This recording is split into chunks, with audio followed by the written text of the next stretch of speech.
جب میں مدرسے میں پڑھتا تھا راندیر میں، تو ہمارے ایک استاد تھے،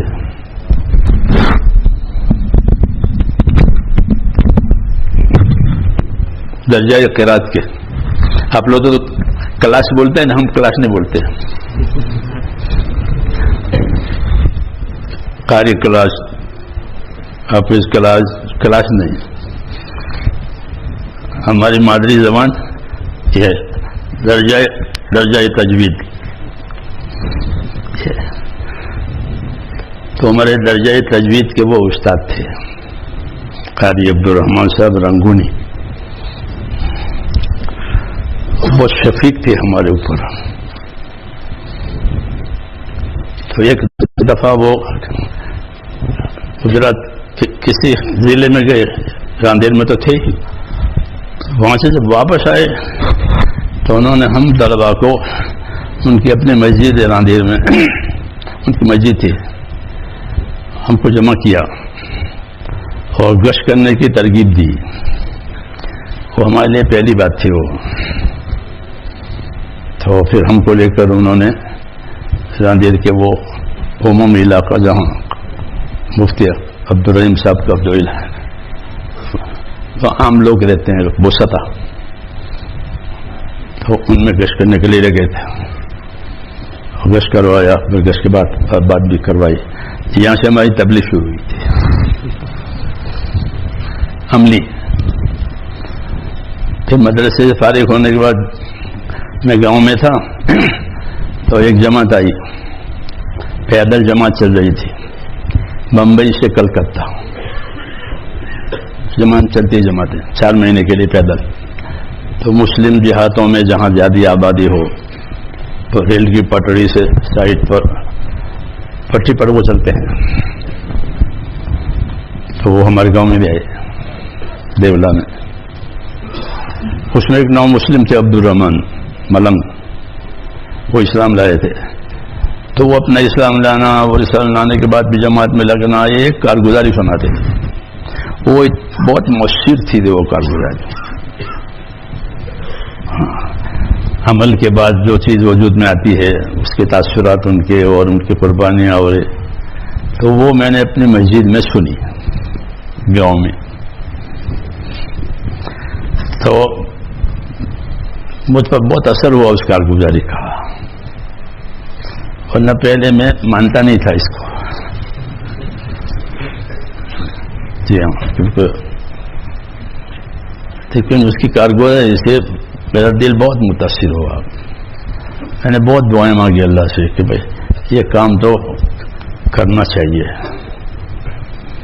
پھر سن 62 کے آخر میں، 62 جانتے ہو نا، اس نے 63 انگریزی نہیں آتی.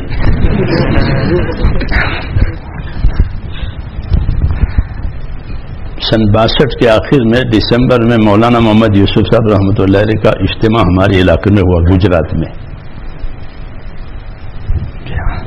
چھاپی ایک بڑا قصبہ ہے مسلمانوں کا، اس میں حضرت تشریف لائے اور پورا عملہ اور دوسرے حضرات.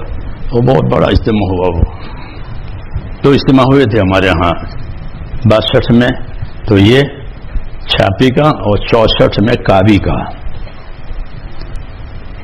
کابی میں مولانا یوسف صاحب تشریف لائے تھے، 50,000 آدمی جمع ہوئے تھے. اس میں بہت بڑی جمعیت جمع ہو گئی تھی. تو یہ 62 کا اجتماع ختم ہوا دسمبر کے آخر میں. وہاں سے جماعتیں بنی ملکوں کی. یہ پہلی دفعہ تھا ملکوں کی جماعتیں. تو اس سے پہلے چونکہ میں اپنے کام میں لگ گیا تھا اس کام میں، تو ایک جماعت میں ہم کو بھی جوڑا گیا. پھر وہ ہم لوگ عراق گئے 1963 میں جنوری میں. عراق میں 4 مہینے لگائے.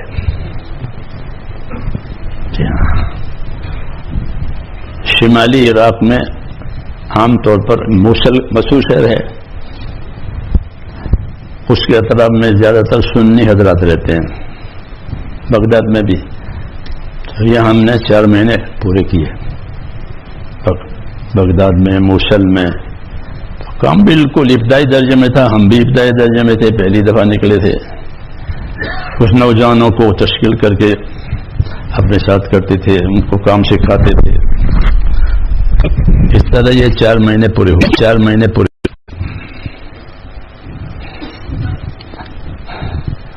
نظام الدین حاضری ہوئی مولانا یوسف صاحب کے پاس رحمۃ اللہ علیہ. تو مولانا یوسف صاحب رحمۃ اللہ علیہ بہت بڑے دل کے آدمی تھے، ہر آدمی کو بڑا بنا رہے. تو جب ہم لوگ پہنچے، میرے ساتھ حیدرآباد کی جماعت تھی، تو انہوں نے کہا کہ یہ ہمارے ساتھ مولوی صاحب ہے. یہ تو پہلے چلے کی بات تھی جو مولانا کے علاقے میں لگایا تھا، مئو میں اور اعظم گڑھ میں اور اس میں. جی مولانا عبدالغنی صاحب پھولپور رحمۃ اللہ علیہ اس زمانے میں وہاں تھے، تو ان کی بھی زیارت ہوئی، ان کی مجلس میں شرکت ہوئی. انہوں نے ہماری تائید فرمائی کہ دیکھو لے آئے ہیں، ان کا خیال رکھنا، یہ فرمایا لوگوں سے مجلس نے.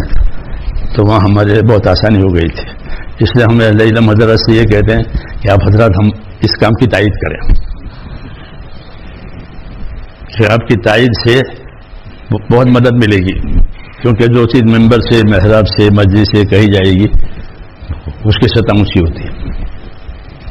اس لیے اہل علم سے ہم تائید مانگتے ہیں کہ آپ حضرات کام کی تائید کریں تاکہ شکوک شبہات دور ہو جائیں. میں جارڈن میں تھا جماعت میں، تو وہاں کے شرعی قاضی تھے ایک، ان کی ملاقات کو گئے تھے خصوصی گشت میں. تو ان کے بعد بیٹھے تھے، بات کر رہے تھے. اتنے میں ان کے بعد فون آیا پولیس کے افسر کا، کیونکہ وہاں کی پولیس تھی. ان کا فون آیا، وہ فون میں یہ پوچھ رہا تھا پولیس کا افسر کہ یہ ایک جو جماعت پھر رہی ہے تو اس کے بارے میں آپ کی کیا رائے ہے، تاکہ اگر ایسی بات ہو تو ان کو روک دیں ملک میں پھرنے سے. اس لیے ان کی ذمہ داری ہے امن کا محکمہ ہونے کی وجہ سے. تو انہوں نے ہماری زبردست تائید کی. اور شرعی قاضی چونکہ مدینہ منورہ میں پڑے ہوئے تھے، وہاں سے وہ کام سے متعارف ہوئے تھے، شرعی قاضی تھے وہ. انہوں نے اس کو فون پر کہا ہؤلاء ربانیون خلیہم. تو آج تک وہاں کوئی رکاوٹ نہیں آئی. اور جارڈن میں بہت اچھا کام ہے. ابھی تو حالات کی وجہ سے کچھ ازمہلال آیا، ورنہ بہت اچھا کام. میں نے خود سال لگایا تھا وہاں، 1.5 سال لگایا تھا. اس زمانے میں سال کی جماعتیں چلتی تھی، 2 حج کرتی تھی. سب جگہ آسانیاں تھی، حج کو کیسے قوانین نہیں تھے. 4 مہینے لگا کر ہم حج میں پہنچتے تھے، حج کرتے تھے. حج کے بعد تشکیل ہوتی تھی. تشکیل ہوئی، کبھی اگلے سال حج میں حجی وغیرہ معمول کے مطابق 1 سال چھوڑ کر جاتے تھے نا.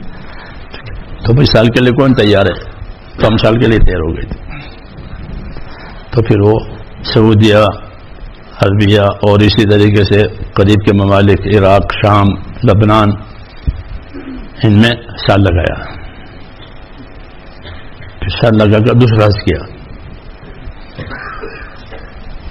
تو 1.5 سال کی تشکیل ہوتی تو 19 مہینے ہو گئے. اس کے بعد سے اللہ نے ہم کو چلا دیا. پھر نظام الدین گئے، وہاں سے فارغ ہونے کے بعد، اور نظام الدین میں رہنے کے بارے میں مشورہ ہو کہ نظام الدین میں قیام کرے. یہ میں اپنی سناتا ہوں آپ کو. تو مجھ کو حضرت جی کے پاس لے گئے کہ یہ یہاں رہنا چاہتا ہے. تو حضرت جی نے مجھ کو ایک قصہ سنایا کہ ایک لڑکا تھا، وہ کبوتر اڑاتا تھا. تو اس کے باپ نے اس کو تنبیہ کی کہ کبوتر نہیں اڑانا، کبوتر اڑاؤ گے تو روٹی نہیں ملے گی.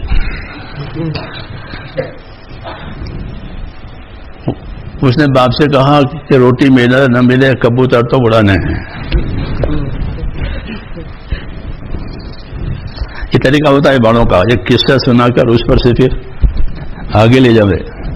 تو مجھے فرمایا کہ ایسا ہو کہ کبوتر اڑانے ہیں، روٹی ملے نہ ملے، ایسا فیصلہ ہے کام کرنے کا، تب تو یہاں رہو. یوں یہ مطلب تھا کہ جیسے وہ لڑکے نے کہا کہ روٹی ملا نہ ملے کبوتر تو اڑانے ہی ہیں، تو اگر ایسے کبوتر اڑانے ہیں تو یہاں رہو. تو اس طرح سے مجھے کوئی ترغیب بھی دی، مجھے اس کی دعوت بھی دی، اور اصل صورتحال سے آگاہ بھی کیا کہ یہاں رہنے میں کوئی اکرام اعزاز اس کی وہ نہیں ہونی چاہیے، روٹی ملے نہ ملے کام کرنا ہے. تو اس طرح اللہ ان کو جزائے خیر دے، ہم کو انہوں نے چلایا. جی ہاں، اور جم گئے. ہر کام میں پہلے رکاوٹیں آتی ہیں، پھر مددیں آتی ہیں.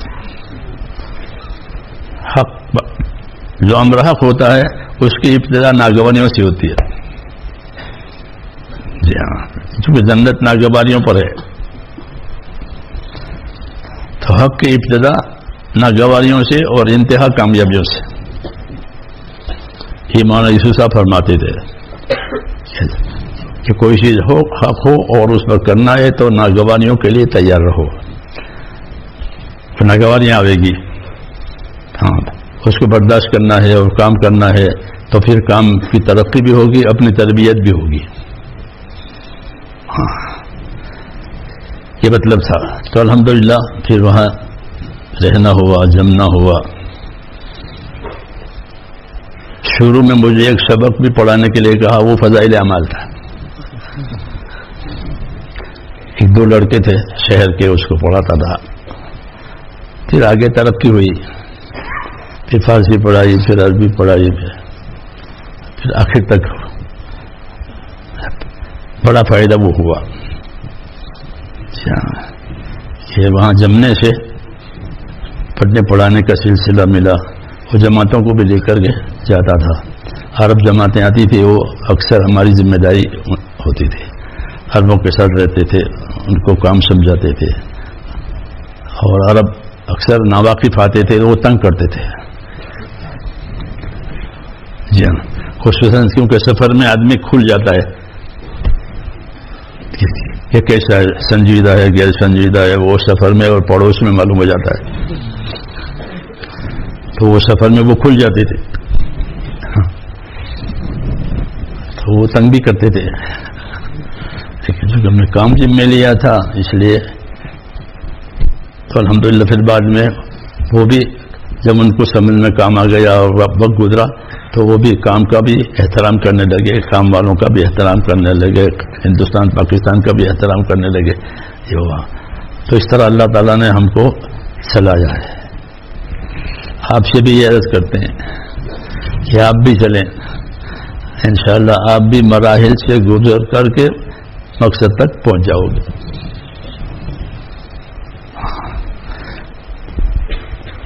کیونکہ یہ پڑھنا پڑھانا جو ہے وہ جس طرح اپنے لیے ہے، پوری امت کے لیے ہے. ہاں، پوری امت کے لیے ہے. علم اللہ نے جو نازل کیا ہے وہ پوری امت کے لیے ہے. پوری امت کی ہدایت اس میں ہے، بلکہ پوری انسانیت کی ہدایت ہے. کہ ایمان اور علم دو بنیادیں اصلی ہیں.